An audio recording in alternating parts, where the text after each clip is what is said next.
میرے پیارے آقا صلی اللہ تعالی علیہ وسلم کی کنیزوں، ناسک کی سرزمین پر سنی دعوت اسلامی کے 10ویں سالانہ سنی اجتماع کا یہ پہلا دن ہے، اور الحمدللہ ناسک شہر کی کنیزان فاطمہ واقعی تعریف اور ہدیہ تبریک پیش کرنے کے قابل ہے کہ اتنی شدید بارش کے باوجود اور اتنی ٹھنڈی کے باوجود تمامی اسلامی بہنیں پنڈال میں بیٹھی رہی اور صبر کا مظاہرہ کرتی رہی۔ اللہ تبارک و تعالی تمامی اسلامی بہنوں کو بہتر جزا عطا فرمائے اور انہیں سیدہ فاطمہ سلام اللہ علیہا کا صدقہ عطا فرمائے۔ میرے پیارے آقا صلی اللہ تعالی علیہ وسلم کی کنیزوں، اللہ تبارک و تعالی نے قرآن مقدس میں ارشاد فرمایا، یا ایھا الذین آمنوا قوا انفسکم واہلیکم نارا وقودھا الناس والحجارہ، اے ایمان والو، اپنے آپ کو اور اپنے اہل و عیال کو، اپنے آپ کو اور اپنی آل اولاد کو جہنم کی اس آگ سے بچاؤ جس کا ایندھن انسان اور پتھر ہے۔ میرے پیارے آقا صلی اللہ تعالی علیہ وسلم کی کنیزوں، اس سے پتہ چلا کہ اللہ تبارک و تعالی نے جہنم کو پیدا فرما دیا ہے اور جہنم پیدا ہو چکی ہے، اور جہنم کا عذاب بڑا دردناک عذاب ہے، جہنم کا عذاب بڑا خوفناک عذاب ہے۔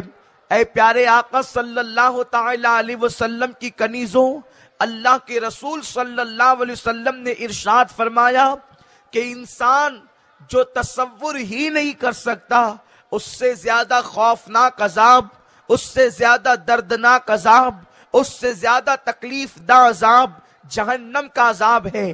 اے خاتون جنت کی کنیزوں، آپ آگ کو بہت زیادہ قریب سے دیکھتی ہے۔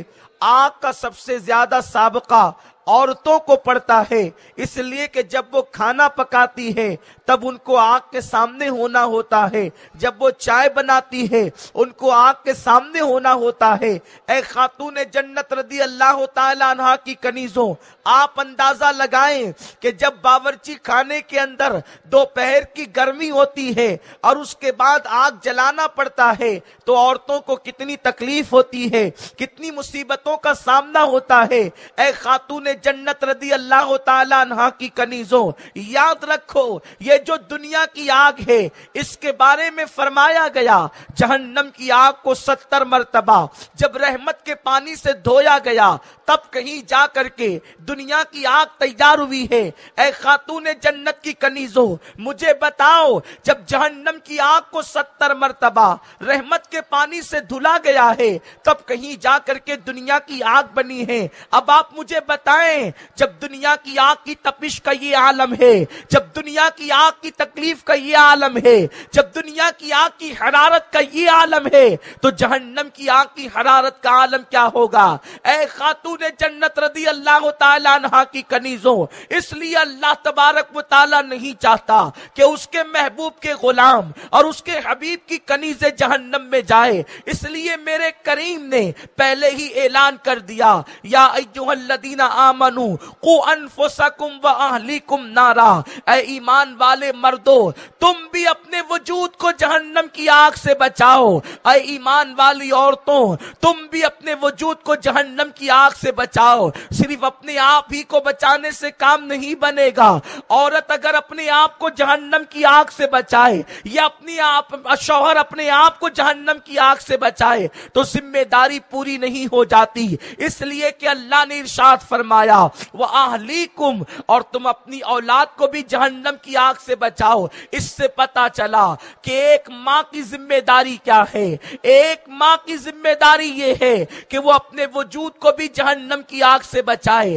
ایک باپ کی ذمہ داری یہ ہے کہ وہ اپنے وجود کو جہنم کی آگ سے بچائے اور اپنی اولاد کو بھی جہنم کی آگ سے بچانے کی کوشش کرے۔ اس کا مطلب یہ ہے کہ اولاد کی اچھی تربیت کرے، خود کے دل کے اندر اندر بھی اللہ کا خوف پیدا کرے، خود کے دل کے اندر بھی رسول اعظم کی محبت پیدا کرے، اور اپنی اولاد کے دل میں بھی اللہ کا خوف پیدا کرے۔ اے خاتون جنت رضی اللہ تعالی عنہا کی کنیزوں، بہت توجہ کے ساتھ سنو، زمین کے اوپر انسان اپنی مرضی کے مطابق زندگی گزارے، اپنی طبیعت کے مطابق زندگی گزارے، اپنی طبیعت کے مطابق شب و روز گزارے، لیکن یاد رکھیں ایک نہ ایک دن اللہ کی طرف لوٹ کر جانا ہے، ایک نہ ایک دن اللہ کی طرف پلٹنا ہے۔ اے خاتون جنت رضی اللہ تعالی عنہا کی کنیزوں، آپ کا شوہر زیادہ سے زیادہ مالدار ہو سکتا ہے، آپ کا شوہر کروڑ پتی ہو سکتا ہے، آپ کا شوہر دکاندار ہو سکتا ہے، آپ کا باپ جو ہے وہ مالدار ہو سکتا ہے، لیکن ہم نے تاریخ میں ایسی عورتوں کا تذکرہ پڑھا ہے جس کا شوہر صرف مالدار نہیں تھا بلکہ بادشاہ تھا، کسی کا باپ بادشاہ تھا، کسی کا شوہر بادشاہ تھا، کسی کا بھائی بادشاہ تھا۔ ان عورتوں کی زندگی کا عالم یہ تھا کہ جب ان کو نہلایا جاتا تو ان کو دودھ سے نہلایا جاتا، جب وہ شادی کے کسی پروگرام میں جاتی تو ان کو بالوں بال موتی پروئے جاتے۔ میری بہنوں، تم نے تو وہ موتی دیکھے بھی نہیں ہیں جو موتی ان کے بالوں میں پروئے جاتے تھے، لیکن کیا تمہیں ان کی زندگی کے بارے میں بتاؤں؟ دل کے کانوں سے سننے کی کوشش کرو۔ وہ بادشاہوں کی بیویاں، وہ بادشاہوں کی بیٹیاں، وہ بادشاہوں کی بہویں، وہ بادشاہوں کی بہنیں، جن کے بالوں بال موتی پروئے جاتے تھے، جن کو دودھ سے نہلایا جاتا تھا، جن کے لیے حوض بنائے جاتے تھے، اللہ اکبر، جب وہ دنیا سے کوچ کر گئی، جب دنیا سے ان کا انتقال ہو گیا تو آج ان کی قبروں کا نشان بھی موجود نہیں، آج ان کا نام بھی موجود نہیں، مگر اللہ اکبر، کائنات کے اندر ہم ایک عورت کو دیکھتے ہیں جو 3 دن کے فاقے کرتی تھی، ایک مہینہ بھوکا رہتی تھی، اس کے وجود پر ایک چادر ہوتی تھی، وہ بھی بہت پیوندار ہوتی تھی، وہ بھی پھٹی ہوئی ہوتی تھی۔ جن عورتوں نے دودھ سے غسل کیا، جن عورتوں کے بالوں بال موتی پروئے گئے، آج ان کی قبریں بھی محفوظ نہیں، لیکن ایک مہینہ بھوکی رہنے والی، 3 دن فاقے کرنے والی، پیون لگا کر کپڑے پہننے والی سیدہ فاطمہ کی قبر بھی موجود ہے۔ منبر پر خطیب ہر جمعہ کو سیدہ فاطمہ کا نام احترام کے ساتھ لیتا ہے۔ جب فاطمہ الزہرا کا نام آتا ہے تو لوگوں کی نگاہیں عقیدت سے جھک جاتی ہے۔ مجھے بتاؤ، اس سے پتا چلا کہ دنیا کی موج مستی کے اندر جو ہے انسان کی عزت نہیں، دنیا کی موج مستی کے اندر انسان کا وقار نہیں، دنیا کے عیش و عشرت کے اندر انسان کو ترقی نہیں۔ اگر انسان کو ترقی ملتی ہے تو اللہ کو راضی کرنے سے ملتی ہے، انسان کو عزت ملتی ہے تو خدا کو منانے سے ملتی ہے۔ میرے پیارے آقا صلی اللہ علیہ وسلم کی کنیزوں، آج عورتیں بے باک ہو چکی ہے گناہوں کے حوالے سے، عورتوں کی زندگی نہایت ہی بے باک نظر آتی ہے، طرح طرح کے جرائم، طرح طرح کے گناہ آج کی ہماری سماج کی بیٹیاں کرتی نظر آتی ہیں۔ مثال کے طور پر اگر کوئی شادی کا موقع آ جائے، اگر کوئی خوشی کا موقع آ جائے، اگر کوئی تہوار کا موقع آ جائے تو عورتیں مہندی لگانے کی بڑی شوقین ہوتی ہے۔ اے خاتون جنت کی کنیزوں، یقیناً عورتوں کو مہندی لگانا چاہیے۔ سیدی اعلی حضرت امام اہل سنت اعلی حضرت امام احمد رضا خان محدث بریلوی رحمت اللہ تعالی علیہ نے فتاوی رضویہ شریف میں لکھا ہے کہ عورتوں کو ہاتھوں میں مہندی لگانا چاہیے، اس لیے کہ مہندی عورت کے ہاتھ کا پردہ ہے۔ بلکہ یہاں تک فرمایا گیا اگر عورت کے پاس مہندی لگانے کے لیے اتنے پیسے نہیں ہیں تو عورتوں کو چاہیے کہ وہ اپنے ناخن ہی کے اندر مہندی لگا لیا کرے، اگر نہیں پورے ہاتھ میں لگا سکتی تو وہ اپنے ناخنوں میں لگا لیا کریں۔ یقیناً مہندی لگانا عورتوں کے لیے زینت کا کام ہے، عورتوں کے لیے بہتر ہے، فقہا نے اس کا حکم بھی بیان فرمایا ہے۔ لیکن آج کی بچیاں مہندی کے نام پر اور ہاتھ کے اندر پھول پتیوں کے نکالنے کے نام پر غیر مسلم لڑکوں کے پاس، فنکاروں کے پاس جاتی ہے اور اپنا ہاتھ ان کے ہاتھ میں دے کر ان کے ہاتھوں سے مہندی لگاتی ہے، اس لیے کہ عورتیں اور بچیاں شادی اور خوشی کے موقع پر بڑے بڑے بڑے فنکار تلاش کرتی ہے کہ کون فنکار ہے جو اچھے سے مہندی لگا سکتا ہے اور میرا ہاتھ سب سے خوبصورت نظر آ سکتا ہے، بلکہ اب تو مہندی ہتھیلی سے لے کر کے منگٹ تک اور وہاں سے لے کر کے معاذ اللہ کوہنیوں تک آج کی بچیاں مہندی لگوا رہی ہے، اور وہ بھی غیر محرم لڑکوں سے، وہ بھی غیر مسلم لڑکوں سے۔ مردوں سے تو مہندی لگانا حرام ہی تھا، اس کے باوجود بھی غیر مسلم لڑکوں سے مہندیاں لگوا رہی ہے۔ اے خاتون جنت کی کنیزوں، تم کیا سمجھتی ہو کہ تمہارا ہاتھ تھوڑے دن کے لیے خوبصورت نظر آئے گا؟ اجنبی مردوں سے مہندی لگوانے والیوں، اجنبی مردوں سے پھول پتیاں بنوانے والیوں، یاد رکھو 8-10 دن ہاتھ کو خوبصورت بنانے کے لیے تم ہمیشہ کے لیے اپنے وجود کو جہنم کا ایندھن بنا رہی ہو۔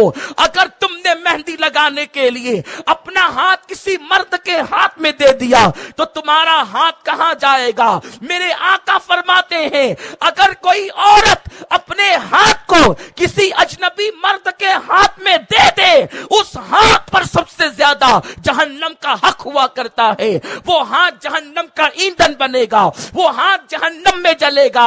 اے خاتون جنت کی کنیزوں، اپنے نرم نازک جسم پر رحم تو کرو، اپنے کمزور جسم پر رحم تو کرو۔ تھوڑی دن کی عشرت کے لیے، تھوڑی دن کے زینت کے لیے، چند دن کی زینت کی خاطر تم اپنے آپ کو جہنم کا ایندھن بنا رہی ہو۔ میرے پیارے آقا صلی اللہ علیہ وسلم کی کنیزوں، مجھے بتاؤ تو صحیح، آخر تم اپنے جسم میں وہ طاقت کہاں سے لاؤ گی کہ اللہ کے عذاب کو برداشت کر سکو، خدا کے عذاب کو برداشت کر سکو؟ نادانو سنو، تم پتھر سے زیادہ مضبوط نہیں ہو، لیکن ایک مرتبہ اللہ کے رسول صلی اللہ تعالی علیہ وسلم نے مولا کائنات علی مرتضیٰ سے فرمایا، اے علی جاؤ اور وہ جو پہاڑ نظر آ رہا ہے اس پہاڑ سے کہنا کہ اللہ کے رسول نے فرمایا کہ کچھ پانی اپنے اندر سے نکالو اور پانی نکال کر کے دے دو۔ مولا کائنات علی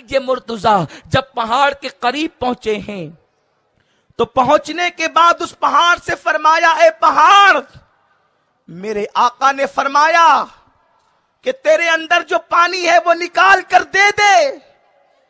وہ پہاڑ جواب دیتا ہے، علی میرے اندر ایک قطرہ بھی پانی موجود نہیں، اس لیے کہ جس دن اللہ نے اپنے حبیب پر یہ آیت نازل کی، یا ایھا الذین آمنوا قوا انفسکم واہلیکم نارا وقودھا الناس والحجارہ،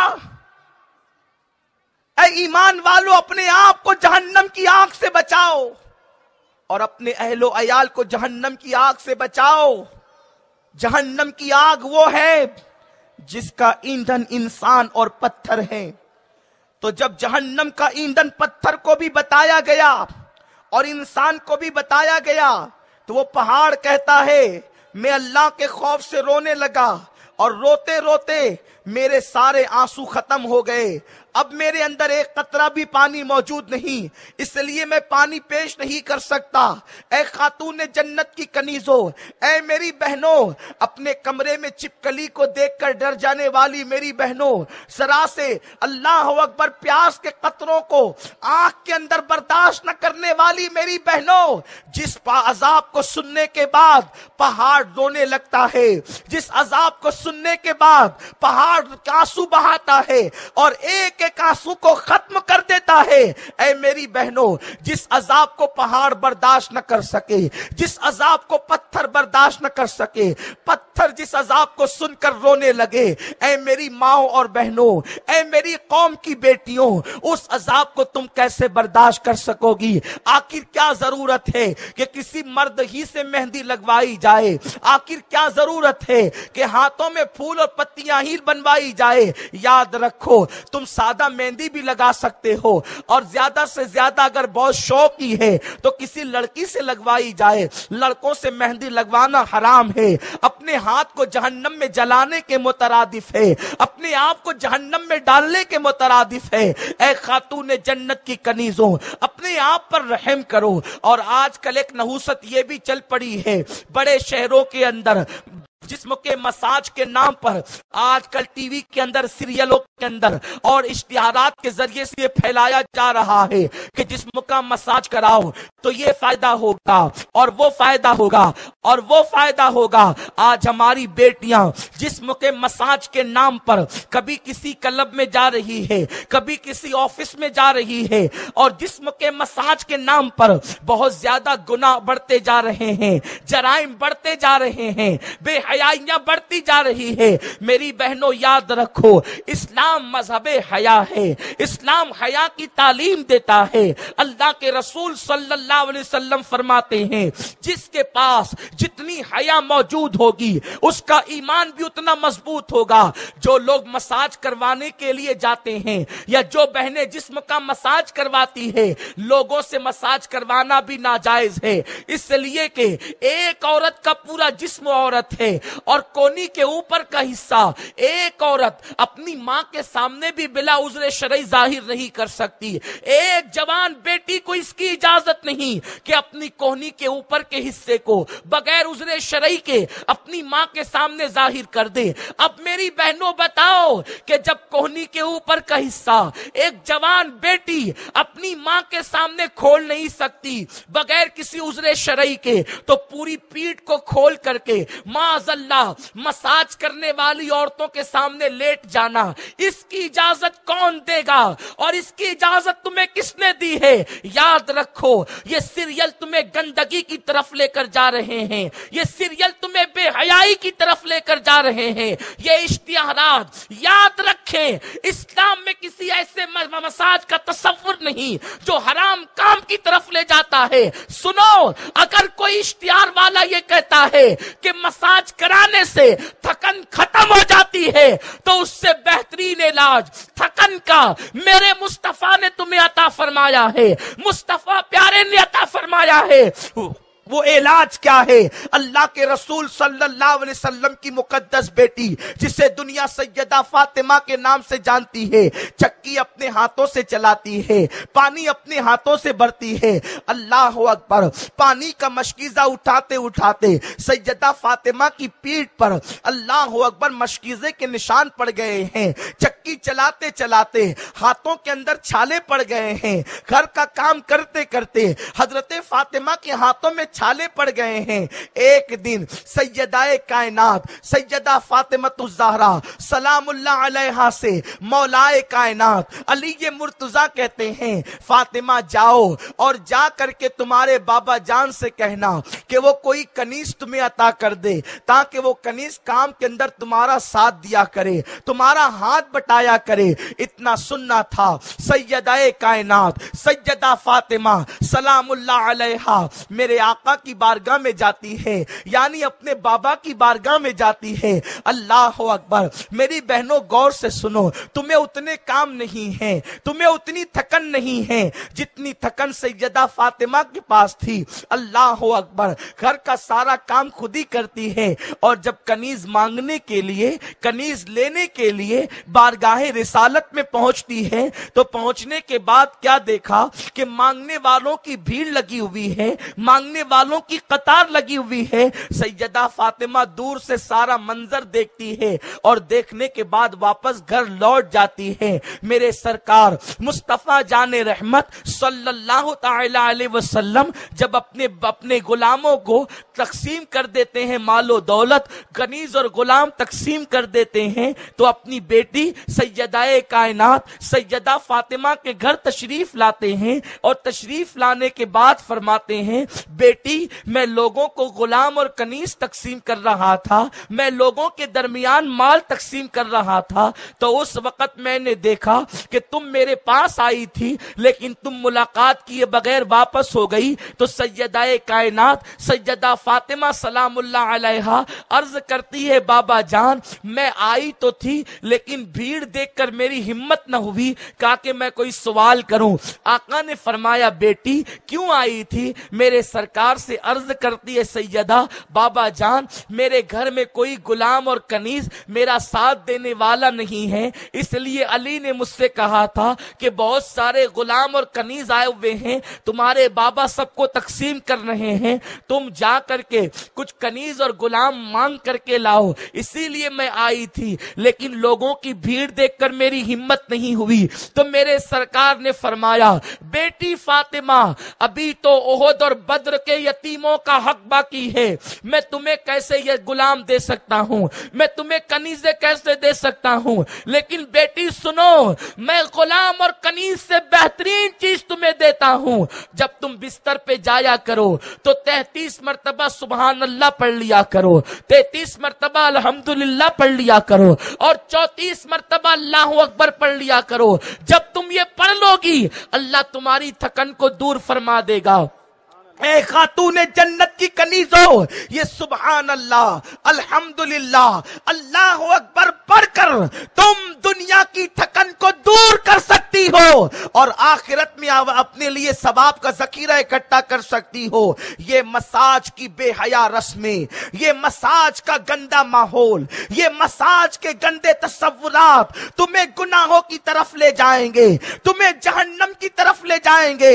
اور سن لو جب تمہیں جہنم کا دردناک عذاب دیا جائے گا تو تمہارا مال اس عذاب سے تمہیں بچا نہ سکے گا، تمہاری اولاد اس عذاب سے تمہیں بچا نہ سکے گی، تمہارا شوہر تمہیں اس عذاب سے بچا نہ سکے گا۔ جس کو اللہ عذاب دے دنیا کی کوئی طاقت اسے اللہ کے عذاب سے بچا نہیں سکتی۔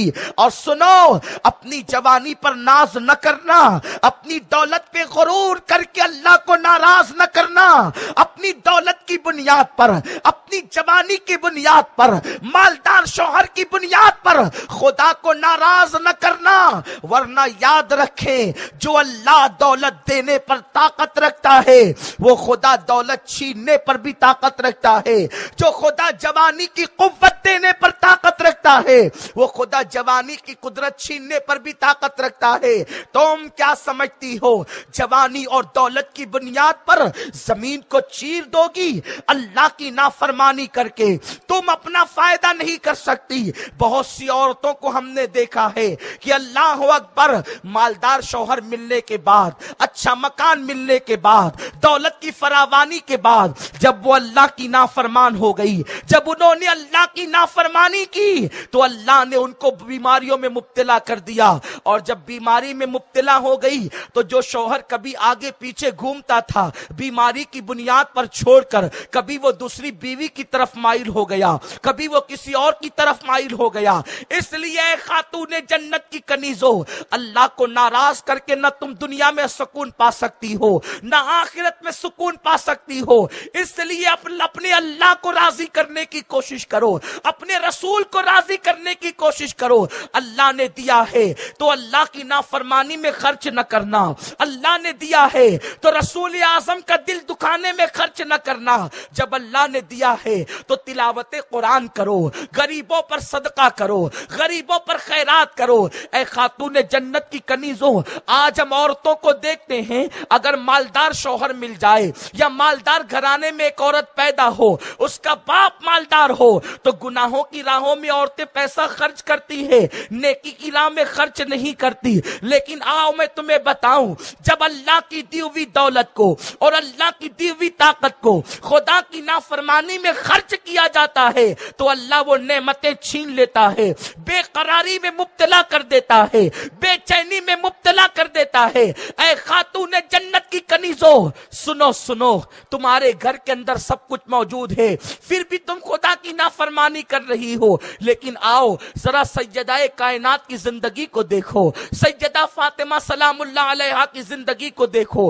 گھر میں فاقے پر فاقہ ہے لیکن اللہ کی راہ میں دینے کے حوالے سے اس قدر زیادہ فراخ دل ہے، اس قدر دل میں وسعتیں ہیں کہ ایک مرتبہ خاتون جنت کی چوکھٹ پر مانگنے کے لیے فقیر آیا، مانگنے کے لیے بھکاری آیا، اور اس نے کہا ہے کوئی جو اللہ کے لیے مجھے کچھ دے دے۔ اس وقت سیدہ فاطمہ کے گھر میں کچھ بھی موجود نہ تھا، خاتون جنت کے گھر میں کچھ نہیں تھا۔ سیدہ فاطمہ نے سوچا فقیر کو دروازے سے خالی بھیجنا، یہ میرے بابا نے منع کیا ہے، میرے رسول نے منع کیا، فاطمہ اپنی چوکھٹ سے کسی سائل کو کبھی خالی نہ بھیجنا۔ گھر میں ادھر ادھر دیکھا، کچھ نظر نہیں آیا، تو سیدہ فاطمہ اپنا دوپٹہ جس پر کئی پیوند لگے ہوئے تھے، اپنے دوپٹے کو اتار کر گھر کے اندر سے اللہ اکبر ایک روشن دان سے ہاتھ کو باہر کرتی ہیں، اور اس کے بعد وہ دوپٹہ اس فقیر کو، اس سائل کو دے دیتی ہے۔ جب دوپٹہ سائل کے ہاتھ میں پہنچا، سیدہ فاطمہ بے چین ہو گئی، سیدہ فاطمہ بے قرار ہو گئی۔ میں نے دوپٹہ تو دے دیا، گھر میں میں اکیلی ہوں، اگر میرے ابا اللہ کے رسول آ جائیں گے تو کیا وہ میرے سر کے بالوں کو دیکھیں گے معاذ اللہ، یا میرے بیٹے آ جائیں گے تو کیا وہ میرے کھلے ہوئے سر کو دیکھیں گے؟ بے چین اور بے قرار ہو گئی۔ ابھی بے چین اور بے قرار ہی ہو رہی تھی کہ ایسے میں دروازے پہ دستک ہوئی۔ جب سیدہ کائنات سیدہ فاطمہ سلام اللہ علیہا کے دروازے پہ دستک ہوئی، تو دروازے پہ دستک کے بعد آپ کے دل کی دھڑکنیں تیز ہو گئی، آپ کی بے قراری بڑھ گئی، آپ کی بے چینی بڑھ گئی۔ ایسے میں سیدہ فاطمہ نے ڈرتے ڈرتے پوچھا کون ہو؟ تو باہر سے آواز آئی، فاطمہ میں تمہارے بابا کا غلام ہوں، تمہارے ابا کا غلام ہوں۔ سیدہ کائنات سیدہ فاطمہ نے پوچھا کیوں آئے ہو، آنے کی وجہ کیا ہے؟ تو آنے والا وہ کہتا ہے کہ میں تمہارے لیے تحفہ لے کر کے آیا ہوں۔ اور اس کے بعد باہر سے جیسے ہی تحفہ اندر کی طرف اس نے پیش کیا تو کیا دیکھا سیدہ نے؟ خوشی کی انتہا نہ رہی کہ بڑا خوبصورت دوپٹہ تھا۔ سیدہ فاطمہ نے جلدی سے وہ دوپٹہ اوڑھ لیا، اور اوڑھنے کے بعد ابھی دوپٹہ اوڑھ کر کے سجدہ شکر ہی ادا کیا تھا کہ دروازے پہ پھر دستک ہوئی۔ پوچھا کون ہے؟ میرے آقا نے جواب دیا کہ بیٹی میں محمد تمہارا باپ ہوں، تمہارا والد ہوں۔ اللہ اکبر، دروازہ کھول دیا گیا۔ میرے سرکار نے جیسے ہی سیدہ فاطمہ کے سر پہ دوپٹہ دیکھا، مسکرا کر فرمایا فاطمہ یہ دوپٹہ بڑا خوبصورت ہے، کہاں سے لائی ہو؟ سیدہ فاطمہ کی آنکھوں میں آنسو آ گئے، عرض کرتی ہے بابا جان میں نے اپنا دوپٹہ ایک فقیر کو خیرات میں دے دیا تھا۔ تو پھر دروازے پہ دستک ہوئی، میں نے پوچھا تو آنے والے نے کہا آپ کے بابا کا غلام ہوں اور آپ کے لیے دوپٹہ تحفے میں لایا ہوں۔ وہ دوپٹہ کوئی آپ کا غلام دے کر کے گیا ہے۔ میرے آقا فرماتے بیٹی اللہ کی طرف سے تمہارا امتحان تھا کہ تم اللہ سے کتنی محبت کرتی ہو۔ اللہ نے جبریل کو فقیر بنا کر تیری چوکھٹ پر مانگنے کے لیے بھیجا تھا۔ جب اللہ کی محبت میں تو نے اپنا دوپٹہ دے دیا تو اللہ نے تیرے لیے دوپٹہ جنت سے بھیجا دیا، اور تو نے یہ جو دوپٹہ اوڑا ہے یہ کہیں اور کا خریدا نہیں بلکہ جنت سے آیا ہوا ہے، جنت سے لایا گیا ہے۔ اے خاتون جنت کی کنیزوں، اللہ تبارک و تعالیٰ دے رہا ہے تو اللہ کی راہ میں خرچ کرو، اللہ کے غریب بندوں پہ خرچ کرو، اللہ کی غریب بندیوں پہ خرچ کرو۔ یہ کیا بات ہوئی کہ اللہ نے دیا ہے تو تم ناجائز کاموں میں خرچ کر رہی ہو؟ اے خاتون جنت کی کنیزوں، اور یہی تربیت اپنے بچوں کی بھی کرو، یہی تربیت اپنے بیٹوں اور بیٹیوں کی کرو، اس لیے کہ میرے آقا صلی اللہ علیہ وسلم نے فرمایا نیچے والے ہاتھ سے اوپر والا ہاتھ بہتر ہوتا ہے۔ جو لوگ دینے کے عادی ہوتے ہیں اللہ ان کے لیے اپنے خزانوں کے دروازے کھول دیتا ہے، ان کے لیے اللہ تعالی دولت کے دروازے کھول دیتا ہے۔ اچھی طرح ذہن نشین کر لو، ہمیں اپنی زندگی کو بدلنا ہے۔ سنی دعوت اسلامی کے اجتماع میں آنے والی میری بہنوں، اپنی زندگی میں انقلاب پپا کرو، گناہوں کو چھوڑ دو۔ گناہوں میں سکون نہیں ہے، گناہوں میں اطمینان نہیں ہے۔ اپنے بالوں کی نمائش نہ کرو، اپنے جسم کی نمائش نہ کرو۔ شادی کے موقع پر خدا کو مت بھول جاؤ، خوشیوں کے موقع پر خدا کو مت بھول جاؤ۔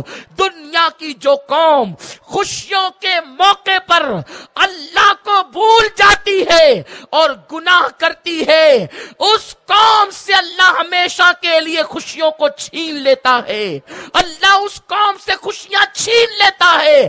اگر ہمیشہ خوش رہنا ہے تو خوشیوں میں اللہ کو یاد کرو، اللہ کے رسول کو یاد کرو، خدا کو خوش کرنے کی کوشش کرو، رسول کو خوش کرنے کی کوشش کرو۔ اگر تم اپنی خوشیوں میں اللہ و رسول کو خوش کرو گی، اللہ وہ خوشیاں عطا کرے گا کہ کبھی وہ خوشیاں تم سے دور نہیں جائے گی۔ اور اگر تم نے خوشیوں میں اپنے بالوں کی نمائش کر کے، نمازوں کو ترک کر کے، گناہوں کا ماحول بنا کر، ڈی جے کا ماحول بنا کر، میوزک کا ماحول بنا کر، بے پردگی کا ماحول بنا کر، غیر مسلم اجنبی لڑکوں سے مہندیاں لگوا کر اگر اللہ کو ناراض کیا تو پھر خوشیاں تم سے چھین لی جائے گی۔ کیا خیال ہے تمہارا؟ بڑے بڑے بادشاہوں کی ملکاؤں سے اللہ نے خوشیاں چھین لیا۔ میری بہنوں، ہم ایسی عورتوں کو بھی جانتے ہیں کہ جن کے شوہروں نے ان کے دل پر بڑے بڑے شہروں کو آباد کیا، بڑے بڑے شہر آباد کیے، لیکن آج ان عورتوں کی قبروں کا نشان نہیں۔ لیکن ایک عورت ایسی ہم دیکھتے ہیں جس کا شوہر جوانی میں انتقال کر گیا، اس عورت کا قد ناٹا ہے، اس عورت کا رنگ کالا ہے، وہ عورت کے پاس کوئی زیور نہیں، کوئی دولت نہیں، ایک ٹوٹے سے مکان میں رہتی ہے، لیکن اس کو اللہ کی رضا کا خیال ہے۔ جب وہ عورت حج کے لیے نکلتی ہے تو کعبہ اپنی جگہ سے ہٹ کر اس کے استقبال کے لیے چلا آتا ہے۔ جب وہ کعبے کو استقبال کرتا ہوا دیکھتی ہے تو کہتی ہے، اے کعبے تو کیوں چلا آیا؟ میں تجھے دیکھنے نہیں بلکہ تیرے رب کو دیکھنے کے لیے آئی ہوں۔ اے خاتون جنت کی کنیزوں، اسی عورت کا نام رابعہ بصری ہے۔ تم کہاں ہو؟ اپنی سفید چمڑی پر اترانا اور اللہ کو ناراض کرنا سوچو، غور کرو اور اپنی زندگی کا جائزہ لو، اپنا احتساب کرو۔ میری بہنوں، ایک دن دنیا سے کوچ کرنا ہے، ایک دن دنیا سے جانا ہے۔ سنی دعوت اسلامی آپ کو یہی پیغام دیتی ہے کہ اپنے آپ کو بدلو، اور بدلنے کا بہترین طریقہ ہے کہ ہم اللہ کی بارگاہ میں سچی توبہ کریں، اپنے گناہوں سے لوٹ جائیں، اپنے گناہوں کو چھوڑ کر، اپنے گناہوں سے نادم ہو کر پلٹ جائیں اور پلٹیں، اور اپنے آپ کو ایسا بدل دے کہ جو دیکھے وہ تمہیں اللہ کی کنیز کہہ کر پکارے، مصطفیٰ کریم کی کنیز کہہ کر کے پکارے۔ میری نوجوان بہنیں، میری بوڑھی مائیں اور میری بچیاں قوم کی، اگر وہ یہاں سب موجود ہیں، میں امید کرتا ہوں انشاءاللہ ابھی مغرب کے بعد حضور امیر سنی دعوت اسلامی کا خطاب ہوگا اور اس کے بعد ذکر و دعا کی محفل ہوگی، اور ابھی بھی توبہ کی قبولیت کا وقت ہے۔ میری بہنیں سچی توبہ کرے، اس لیے کہ جب توبہ سچی ہوتی ہے تو زندگی میں انقلاب آ جاتا ہے۔ میں جاتے جاتے بس توبہ کے حوالے سے ایک حکایت بیان کر کے اپنی گفتگو کو مکمل کر لوں گا۔ اے خاتون جنت کی کنیزوں، عورت کیسی بھی ہو، مرد کیسا بھی ہو، انسان کیسا بھی ہو، اگر سچی توبہ کوئی کر لے تو اللہ تعالیٰ اس کو معاف کر دیتا ہے، اللہ مغفرت فرما دیتا ہے۔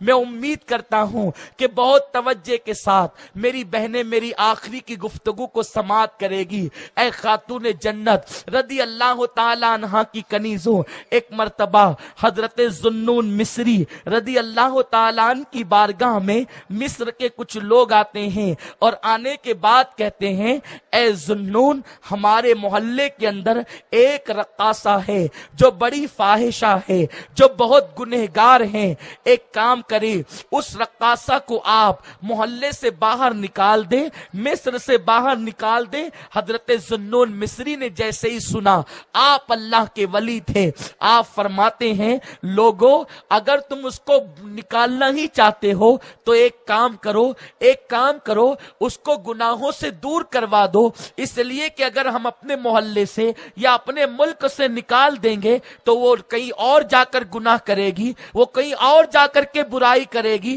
اس لیے تمہارا مقصد تو گناہوں کا خاتمہ ہے، انشاءاللہ میں اس کا انتظام کر دوں گا۔ حضرت ذوالنون مصری رضی اللہ تعالیٰ عنہ اپنے ایک غلام کو بھیجتے ہیں اور بھیجنے کے بعد فرماتے ہیں جا کر اس رقاصہ سے پوچھنا کہ اس کی ایک رات کی قیمت کیا ہے۔ اور جب وہ غلام پہنچا اور پہنچنے کے بعد رقاصہ سے کہا اے رقاصہ تیرا ناچ دیکھنے کے لیے دور دور سے لوگ آتے ہیں، یہ بتا کہ تیری ایک رات کی قیمت کیا ہے، ایک رات میں تو کتنا کما لیتی ہے؟ رقاصہ نے کہا کیوں آپ ایسا کیوں پوچھ رہے ہیں؟ تو اس وقت غلام نے کہا میرے آقا حضرت ذوالنون مصری آج رات تیرے ساتھ گزارنا چاہتے ہیں۔ اس لڑکی نے اپنے بالوں کو جھرجھری دے کر بڑے غرور سے کہا لو اب ذوالنون جیسے ولی بھی میرے ناچ کے شیدا ہو گئے، میرے ناچ کے فدائی ہو گئے،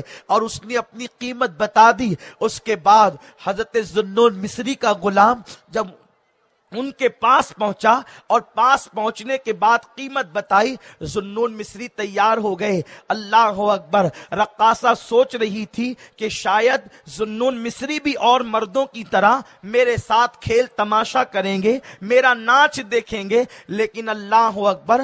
عشاء کی نماز پڑھنے کے بعد حضرت ذوالنون مصری رحمت اللہ علیہ جب اس کے گھر پہنچے، گھر پہنچنے کے بعد فرمایا بیٹی آج کی رات تیرے کمرے میں کوئی نہیں آئے گا، آج رات تجھے میرے ساتھ میں جیسا کہوں گا ویسا ہی کرنا ہے۔ اس لڑکی نے جب اپنے لیے بیٹی کا لفظ سنا تو کہنے لگی اے ذوالنون تم مجھے بیٹی کہہ رہے ہو؟ آپ فرماتے ہیں ہاں بیٹی، یہ اسلام کا نظریہ ہے کہ قوم کی ہر بیٹی ہر مسلمان کی بیٹی ہوا کرتی ہے، پوری امت کی بیٹی ہوا کرتی ہے۔ حضرت ذوالنون مصری فرماتے ہیں اس لیے میں تجھے بیٹی کہتا ہوں۔ اتنا سننے کے بعد اس نے کہا یہاں تو حال یہ تھا کہ جو بھی آتا تھا مجھے ایسے للچائی ہوئی نظر سے دیکھتا تھا جیسے بھوکا گوشت کے لوتھڑے کو دیکھتا ہے، لیکن آپ مجھے بیٹی کہتے ہیں۔ اتنا سننے کے بعد ذوالنون مصری کہتے ہیں بیٹی آج تجھے میرے ساتھ نماز پڑھنا ہے اور تجھے اپنے گناہوں سے توبہ کرنا ہے۔ حضرت ذوالنون مصری کے کہنے کے بعد اس لڑکی نے کہا لیکن ذوالنون مجھے تو نماز پڑھنا آتی ہی نہیں، میرا حال تو یہ ہے کہ اللہ اکبر میں بچپن میں یتیم ہو گئی تھی اور میری ماں نے اپنی بیوگی کی وجہ سے مجھے نچنی عورتوں کے ساتھ کر دیا تھا، اور نچنیاں عورتوں کے ساتھ رہتے رہتے میں بھی بہت بڑی نچنیاں بن گئی، اور اب حال یہ ہے کہ مصر کی بڑی نچنیوں میں میرا شمار ہوتا ہے۔ ذوالنون مصری کہتے کچھ بھی ہو اگر تجھے نماز پڑھنا نہیں آتی تو کوئی بات نہیں بیٹی، تم میرے پیچھے کھڑے رہنا، جیسے میں کرتا ہوں ویسے تو بھی کرنا۔ وہ لڑکی غسل کر کے آئی، اچھے کپڑے پہنے اور ذوالنون مصری کے پیچھے کھڑی ہو گئی۔ حضرت ذوالنون مصری نے اللہ اکبر کہہ کر جب ہاتھ باندھے اس نے بھی ہاتھ باندھ لیے۔ ذوالنون مصری نے تلاوت قرآن کرنی شروع کی۔ قرآن مقدس کی تلاوت میں حضرت ذوالنون کی آواز میں وہ تاثیر تھی کہ اس لڑکی کے دل پر تلاوت قرآن اثر کرتی ہے، اور اس کے بعد اس کی آنکھوں سے آنسو نکلنے لگتے ہیں اور اس کا دل اللہ کی طرف مائل ہونے لگتا ہے۔ پھر کیا ہوا؟ حضرت ذوالنون مصری نے رکوع کیا، رکوع کے بعد جب سجدہ کیا، سجدے میں سر رکھ کر ذوالنون مصری کہتے ہیں اے اللہ بڑی محنتوں سے میں اس کو یہاں تک کے لایا ہوں، اے میرے پروردگار اس کو یہاں تک لانا میرا کام تھا، اس کے آگے سنبھال لینا تیری رحمت پر ہے۔ مولا اگر تو نے اس کو راہ نہ دی تو اس کے بعد پھر کوئی اسے یہاں تک نہ لا سکے گا۔ حضرت ذوالنون نماز مکمل کرتے ہیں، جب سلام پھیر کر پیچھے دیکھا تو کوئی نظر نہ آیا۔ حضرت ذوالنون مصری اس لڑکی کی تلاش کرتے رہے، کوئی نہ ملا۔ چند برسوں کے بعد ایک رات حضرت ذوالنون مصری تہجد کی نماز کے بعد اپنے بستر پر سو رہے تھے کہ اچانک آواز آئی ذوالنون آج میرے یار کا انتقال ہو گیا ہے، آج میرے دوست کا انتقال ہو گیا ہے، اگر تو مجھے راضی کرنا چاہتا ہے، اگر تو مجھے خوش کرنا چاہتا ہے تو جا کر کے میرے اس دوست کے جنازے میں شرکت کر، اس کی نماز جنازہ پڑھ، اس کے لیے انتظامات کر، میں تجھ سے خوش ہو جاؤں گا۔ ذوالنون مصری نے عرض کیا وہ تیرا دوست کہاں ملے گا؟ اشارہ کر دیا گیا، پتہ بتا دیا گیا۔ جب آنکھ کھلی تو فجر کا وقت ہو رہا تھا۔ ذوالنون مصری جب اس غار کی طرف پہنچے جہاں کا پتہ بتایا گیا تھا تو وہاں جا کر کے کیا دیکھا کہ پرندوں کی شکل میں فرشتے لاشیں کے ارد گرد منڈلا رہے تھے۔ حضرت ذوالنون مصری نے جیسے ہی لاشیں سے کپڑا ہٹا کر دیکھا تو قدموں کے نیچے سے زمین کھسک گئی۔ آپ حیران رہ گئے کہ اللہ اکبر، یہ تو وہی رقاصہ ہے جس کو لوگ فاحشہ کے نام سے یاد کرتے تھے، اللہ اس کو اپنا دوست کہہ رہا ہے، اپنا مقبول کہہ رہا ہے۔ اللہ اکبر۔ جب چہرے پر پردہ ڈال دیا اور سوچا کہ چلو جا کر کے کفن خرید کر لاتے ہیں، چونکہ یہ عورت کی لاش ہے، اس کو نہلانے کا کام عورتیں کرے گی، اس کو کفن پہنانے کا کام عورتیں کرے گی۔ جب شہر میں پہنچے، عورتوں کو لیا اور لوگوں کو لیا اور کفن لے کر جب آئے تو حضرت ذوالنون نے کیا دیکھا کہ جہاں اس عورت کا لاشا پڑا ہوا تھا اب وہاں کوئی لاشا موجود نہیں ہے، وہاں پر ایک رکا لکھا ہوا تھا، ایک چٹھی لکھ کر رکھی ہوئی تھی۔ حضرت ذوالنون نے اٹھا کر پڑھا تو اس پر لکھا تھا جو ہمارے ہو جاتے ہیں، جو توبہ کر کر ہمارے سچے فرما بردار ہو جاتے ہیں، ہم ان کی قبر اور کفن دفن کے لیے کسی کا محتاج نہیں کرتے، ان کا انتظام بھی ہم خود ہی کر لیا کرتے ہیں۔ اللہ اکبر۔ یہ پڑھنے کے بعد حضرت ذوالنون کی آنکھوں میں آنسو آ گئے، عرض کرتے میرے کریم وہ تو رقاصہ تھی، اچانک وہ تیری محبوب اور مقبول کیسے بن گئی؟ تو ارشاد ہوا ذوالنون جب اس نے پہلا سجدہ کیا تو اس نے سچی توبہ کی، اور جب سچی توبہ کی تو ایک سجدے کی برکت سے ساری زندگی کے گناہ معاف کر دیے گئے، اس کی بخشش کر دی گئی، اس کو نجات کا پروانہ دے دیا گیا۔ اے خاتون جنت کی کنیزو، مجھے یقین ہے اس مجمع کے اندر میری کوئی بہن اس عورت کی طرح تو نہیں ہے۔ الحمدللہ تم اس سے بظاہر بہتر ہو، اگر تم سچی توبہ کر لو اور اپنی زندگی میں انقلاب بپا کر لو تو تم بھی قابل رشک خواتین بن سکتی ہو، تم بھی سیدہ فاطمہ کی سچی کنیز بن سکتی ہو۔ میری بہنوں، اپنی بیٹیوں کو بھی حیا کے پردے میں رکھو، اپنے بیٹوں کو بھی آداب سکھاؤ، محبت رسول ان کے دل میں پیدا کرو، زندگیوں میں انقلاب پیدا کرو۔ میں امید کرتا ہوں میری بہنیں یہاں سے جانے سے پہلے سچی توبہ کر کے جائیں گی اور زندگی میں انقلاب بپا کرنے کی کوشش کریں گی۔ یہاں سے جانے کے بعد تمہیں جو دیکھے پکار اٹھے، یہ تو اپنے وقت کی رابعہ بصری ہے، یہ تو اپنے وقت کی نفیسہ مصری ہے، یہ تو اپنے وقت کی فاطمۃ الزہرا کی کنیز ہے۔ اگر آپ نے ایسا کیا تو ہم سمجھیں گے کہ یہاں ہمارا اور آپ کا آنا قبول ہو گیا اور کامیاب ہو گیا۔ میری بہنوں سے میری گزارش ہے، اب مغرب کا وقت ہو چکا ہے، مغرب کی اذان ہوگی، آپ اپنی اپنی جگہوں پر خاموشی کے ساتھ مغرب کی نماز پڑھیں گی انشاءاللہ، اور مغرب کے بعد ایک نعت شریف ہوگی اور فوراً حضور امیر سنی دعوت اسلامی کا خطاب شروع ہو جائے گا۔ ہماری اور آپ کی خوش نصیبی ہے کہ حضور امیر سنی دعوت اسلامی تشریف لا رہے ہیں اور حضرت کا خطاب ہم سنیں گی۔